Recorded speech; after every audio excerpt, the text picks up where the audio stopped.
So it's all to play for still. I think so. Do you want to bet against us?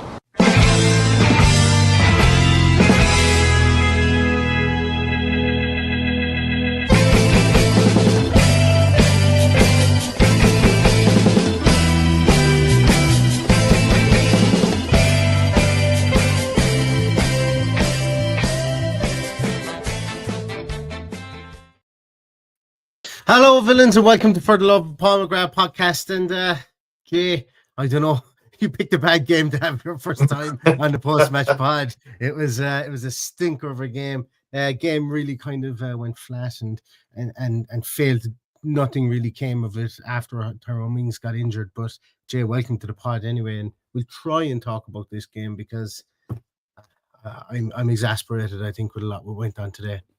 Same. Great, Neil. Great to see you, mate.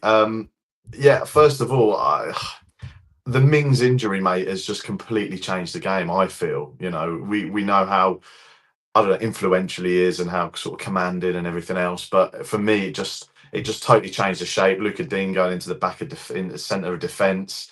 It was, it was just, it had such a big effect, I think, didn't it, on the game. I genuinely thought that first, 10, 15 minutes, 1-0 up, I thought it was superb. I really did. I thought Ramsey and Watkins linking up really well, comfortable, confident at the back, and then it just seemed to change. Yeah, the Mings injury is the big talking point here, but it's not for me, I'm going to be a bit more strict on my expectation of this team. When something bad happens to this team, they just never, ever, ever come and meet the moment. Not this year anyway. It's they were shell shocked by that injury, and there was no need to be. And look, I know you take a centre half out. Luca Dean has to go in there. He looked ropey for the first 10 minutes.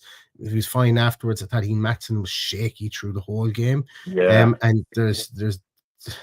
I was joking during the game, and I said, ring Sergio Ramos, see what he's at the moment. Free agent, get him into Villa Park if you can. But there's going to have to be a lot of recruitment done at centre half. But that doesn't excuse the way the drop off in the team from the striker all the way back was immense. It was huge, and that's I completely agree. The mentality can be so low when something like that happens. Yeah, definitely. And I think going back to that, mate, as well, the sort of the second balls and the decision making and everything, it all just seemed to get a little bit sloppy. I thought Kamara played well, but let's be honest, Kamara is a solid 7, 8 out of 10 every single game, isn't he? Do you know what I mean? He is Mr. Consistent, and I thought Tielemans again was lively, was bright, but then sort of went quieter. Ramsey the same, and I think you're right, Neil. The fact is, if something happens, like an injury like that, or someone gets changed out, now for whatever reason we just seem to lose our, I don't know, identity a little bit, lose that sort of rhythm. And Emery's world class, we know that, of course, it goes without saying, but it's it does concern me a little bit. And I think today highlighted the fact that how light we are at the back. We know selling Carlos in the week or on loan or whatever it is, we're having to put our left back, who's, let's be honest, Luca Dean, he's quite a slight build as well. He's got no height. He wins headers more than he should do. But, as a smaller guy, centre half, I don't know, it did concern me a little bit, as you say yourself, just the way that we just sort of seemed to drop off. And yeah, we didn't, did we have a shot on target? We got a couple of shots on target second half, but it wasn't where we should have been, definitely. No. And even, what concerns me even more is the fact that, you at what was it, maybe 68 minutes, 65 minutes, I think it might have been. I could be wrong on that. He brings off Watkins and he brings on Duran and Daniel Malin. And that to me should have been a bit of impetus behind that. Should have kicked us on a small bit more. He also made two changes in midfield. Buendia and McGinn coming on, two guys who were full of energy and effervescence. It didn't have any effect on the psyche of the team and how we played, and that's worrying. Because it's the subs did nothing for us again, and it's like from top to bottom, the energy just zapped out of the team, and there needs to be a turnaround in that because Wednesday is another big game.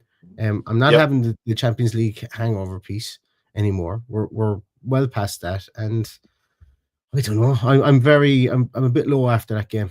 I'm a bit. Yeah, I But think if I'm we the same, mate. if To we be had down honest. for a win, I would have been delighted. But Yeah, writing was on the wall that we were not going yeah. to do that after 35 minutes.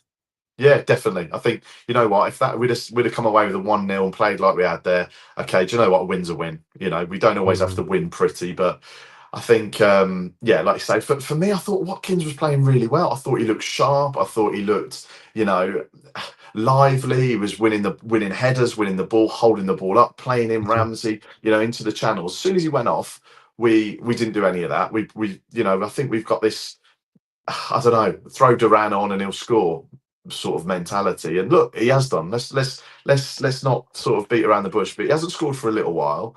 And I know he's suspended, but you know, I don't know. It does almost feel like we throw all our eggs in one basket. Put Duran on and see if he has a chance, and he might score. He had one shot, I think it was, which was that sliding shot that went wide. And I don't know. I mean, look, we haven't sort of mentioned it yet, Neil, but the refereeing performance overall was, I think it was pretty poor.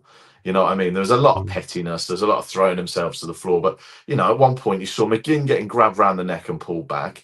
You're getting Kamara pretty much elbowed or, you know, sort of forearmed in the side of the face. And he just, again, I don't know, the referee just didn't seem to have much control of the game. I don't know what you thought on that.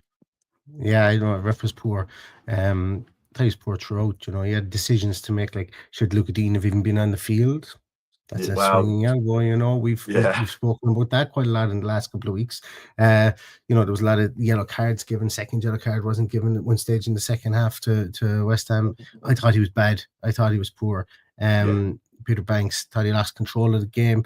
Like, every single ref like must know about Paquetá at this stage. You know, he's going to try himself down. He's going to use the dark arts, and every single ref just seems to fall for it still. And it's to me that's unacceptable as well.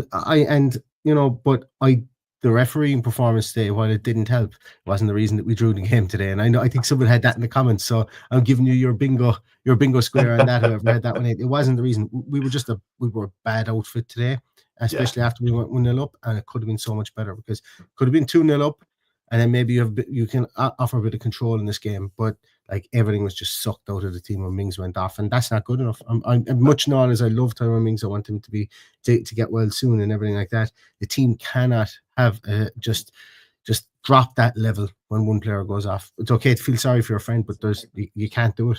You can't do it. Yeah, completely agree, mate. And you know, the other thing as well that we lost or we lose was the leadership. You know what I mean? Yes. Mings, we know he's commanding. We know he wins headers, blocks, tackles. He did it at the start of the game, didn't he? He sort of pretty much saved a goal right at the start. But it's that leadership. Like, I look around that team, and as much as we've got good players, and I think this is why we've done well, is that because we have got a good team. There's no necessarily standout, you know, big egos, shall we say. I mean, you know, Morgan Rogers has sort of come through, but he's not a captain, not a leader. McGinn coming on. Again, McGinn, as it's well publicised, is a different type of captain. You know, he'll lead with his tenacity, but his sort of, you know, directing play and, you know, orchestrating the defence of the midfield, that's not what he does. You know, that's not why he's captain. And I just think, you know, like I say, I don't know. I just feel like we lost that leadership, and we lost that sort of, I don't know, a bit of oomph and a bit of direction that starts from the back, starts from your keeper and your two centre halves. Yeah, and you're right. Like, there's literally nothing to add to that other than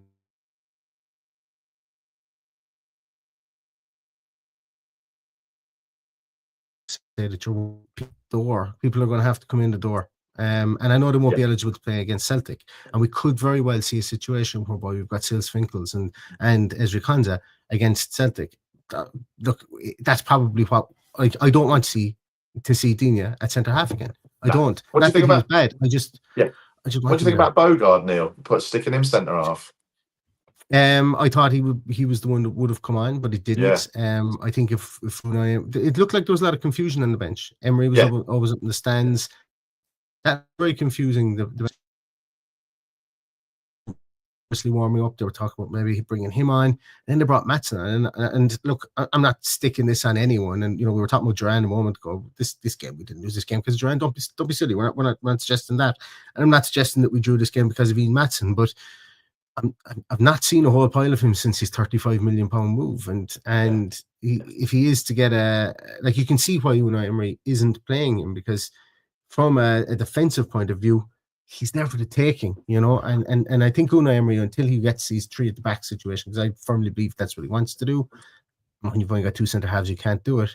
I think then he'll be integrated into the team. So yeah, it's going to be, I think we're going to be linked with every Tom, Dick and Harry. But the big thing here is prices are going to go up. Like, exactly. What do you do to somebody who's in a bind? You absolutely fleece them. Yeah, absolutely. And we know January is notoriously, teams pay overinflated prices because, like you say, they're if you're buying in January, there's a reason for it. Do you know what I mean? You're either fighting relegation or you picked up some injuries and that. If you're a winning team that's winning every week, you want to strengthen, but realistically, you've got your team. You don't want to maybe bring one or two in or one, but any more than that, you wouldn't want to definitely do to upset. The rest of the team and how well it's doing. But like you say, I think we are going to be linked with a lot. It does, obviously I'm really up for the Wednesday night course, and I hope Villa Park's going to be absolutely rocking, and we need to get behind the team like we always do, of course. But it does concern me a little bit that actually we've got one fit centre half now, one fit recognised centre half, and we're not going to get anyone in before then. And then that's but even if they do, they can't play. That's the concerning thing. Definitely. Yeah, and look, I think this is Philly D says here, the club should not be put in a position of having to play 3 games in a week after such a bad injury. I suppose the sports scientist would need to be trusted in that instance there, but I can completely empathise with you in that statement too. The fact that we haven't had anybody. Yeah, I thought exactly the same. Even rotating there with him, because we left ourselves with only 2 fit. I wonder how fit Pau Torres is, how close he is from coming back. But if the one fight rumors are to be believed, he's another injury-prone player.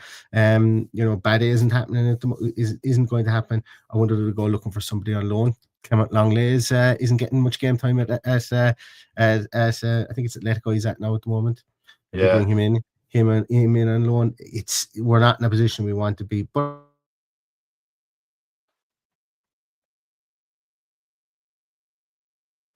I can put out a tweet as well. Every single team in the Premier League is having a crisis at centre half, and there seems to be a lot of centre half injuries, and we've been bitten by it now and have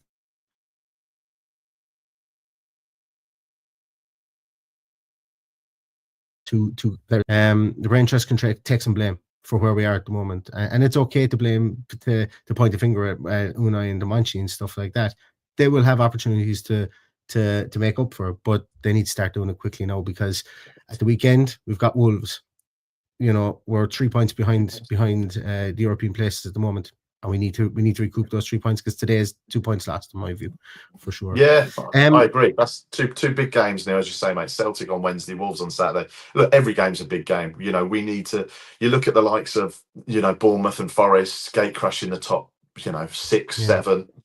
Brighton hovering around there, Newcastle. The only thing that sort of, if I'm totally honest, has sort of saved us a little bit is the fact that Spurs and Man United are in such, having such poor seasons. But those spaces have been filled by Forest and Bournemouth. But at the end of the day, I was looking again at the table before today's game, and we needed to win really to stay within touching distance. Now, okay, draw, not the worst result in the world, but we need, if we'd have won today, we still would have stayed where we are, and I think still a point behind, or 2 points behind the place above. So it's we've got to win games. Wolves isn't going to be an easy game at the next weekend, and again, like you said earlier, I don't want an excuse of a Champions League hangover on Wednesday night, but it must physically and mentally take it out of the players. And if we're not going to be able to rotate, which we're not really, certainly not at the back, it's it's sort of, we're in January, we've got 4 or 5 months left of the season, and I think I just don't want us to end with a whimper. I really don't. Yeah, and it seems like we are. We are being very cautious, and what I mean by cautious is, we're playing with the handbrake up, and it's difficult. I'm not a professional footballer. I don't know how easy it is to play 2 games in 3 days or 2 games in 4 days. And then a lot of people would say, in my day, I played 4 games in 4 days. That's fine. I don't know how difficult it is for a Premiership footballer. But again, I'm not giving them I'm being strict with this team, and I'm not giving them the Champions League hangover, and I'm also not giving them the excuse that Tyrone Mings got injured today. I'll give them the excuse from the point of view of, yes, the back four can probably look at each other and go, yeah, look, we had to really MacGyver that one together, and patch things together and figure out what we were going to do. But the midfield and the strikers, they shouldn't have been as impacted as much, and they went completely to pot afterwards. Yeah. So I know I'm being people will not normally hear me be my normal optimistic self, and I'm not like that today, and I'm not, because today's game was worrying, and it can't keep happening. It can't keep happening that we just lose our mentality and we become so flippant and so soft, when something like that happens. And Unai Emery would be deadly. He would be right to tear paint off the walls. He probably won't, but he would be right to do that today. And they need to get on the phone tonight and get a deal done. We need to hear about a centre half being signed tomorrow, even if it gets him around the team for Wolves. Like, they're going to be the good thing, I suppose, about it is that Wolves away, they will probably only travel on the day of the game, so they don't have to, like, it's not a big travel day. So whoever comes in needs to come in now, be around the squad, and be ready for Wolves, considering they can't play against Celtic on Wednesday. And I know, look, as I say, there's the people telling me here that I'm freezing, and then I'm speaking at 100 miles an hour.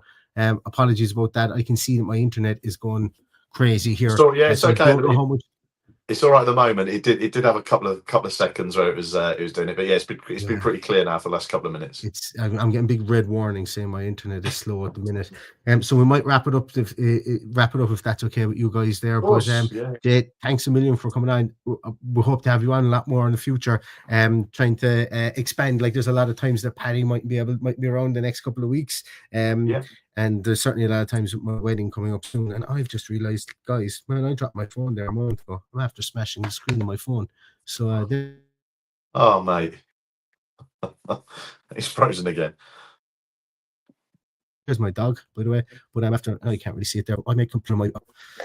Today has not been a good day for Neil. Not been a good day. I'm over. I'm after breaking my phone screen. And Aston Villa weren't very, very good. So I need to go away and get myself into bed. You've had better Sundays. You've had better Sundays. Jay, thanks. I've had better Sundays, exactly. Yeah, running around the place trying to get SIM cards to try and put on podcasts because my internet is out. But anyway, thanks a million, Jay, for your time. Really, really appreciate it. Yeah, no, Neil, absolute pleasure, mate. Like I say, really, really enjoy coming on and chatting with yourself and with Paddy. And look, first and foremost, mate, I'm glad you're okay, because I know the weather's been pretty horrendous over in your neck of the woods over in Ireland, mate. So I'm glad you're okay and everyone's safe and sound.